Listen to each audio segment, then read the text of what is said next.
मैं बहुत कोशिश करे ओकर दिल ला चुरा के बोला अपन प्यार का एहसास दिला के ओकर दिल में अपन जगह बना के, लेकिन मैं हार गया।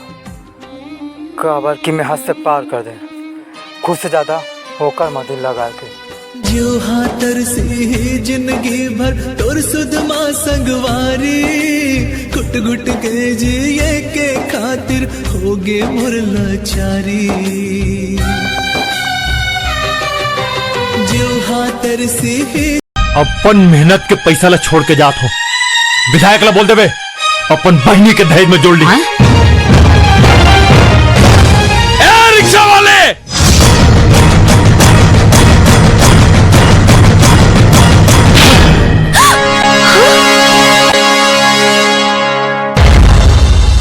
औकात से ऊपर उठ के बात करने वाले की जगह जमीन में नहीं आसमान में होते। कहा कहेस एक बार फिर से तो बोल। बीते बात तो महिला दोहराते, मर्द फैसला सुनाते। अब तो भाड़ा भी लू और झापड़ मार के जुन मोर इज्जत उतारे ना, अब तो इज्जत ला ऐसे उतार हूं कि पहिरे कपड़ा में भी तो नंगरा नजर आवे। ए, जबान संभाल के बात कर। भैया का पागल बने भैया, पैसा मैं देता हूँ। चुपचाप यहाँ ले जा। आज एकर मुड़ी में एकर मौत नाचत है। अभी तो ये झापड़ खाए है, अभी एक गोली खा।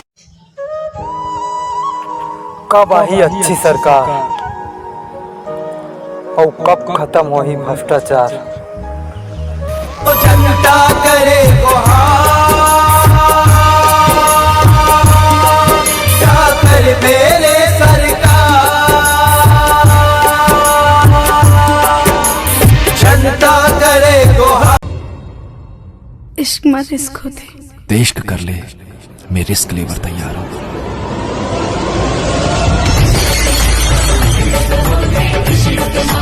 तोर से अलग होके ना मैं जी नहीं सकूं। का इहिला प्यार के थे राहुल। फूल के संग माँ कांटा मिल गया रे, मनला मिलाए के सजा मिल गया रे। और बिन टूट के बिखर जाऊं तोर।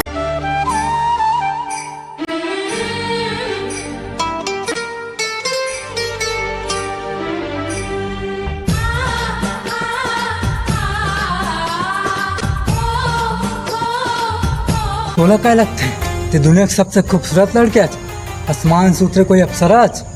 अरे ते न सिर्फ अपन अमीर बाप के बिगड़े है औलादच, पैसा के घमंड है तोला। गरीब होते ना तब पता चलती तोला राज पटेल के दर्द।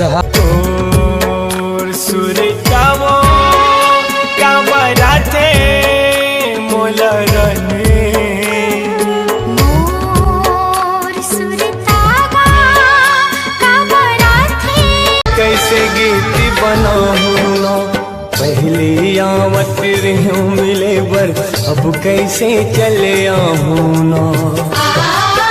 अब नहीं आवा मैं तोर पास, बस सुरता बन के आऊं। और राज भाई सोचत का भाई मैं ये सोचत था अब कोई ले नहीं बताऊं अपन दर्द ला।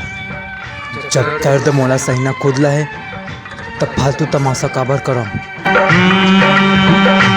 कैसी हालत है 9 महीना ले कोख में रख के कत को जोखिम सहते जी, नवा जन्म देते ताओला दाई को नो कहते जी। बाप के पुत्र काल बनाते कैसना अंगूठा छापला, सुखमा दुखमा प्रभु झन भोला झन भोला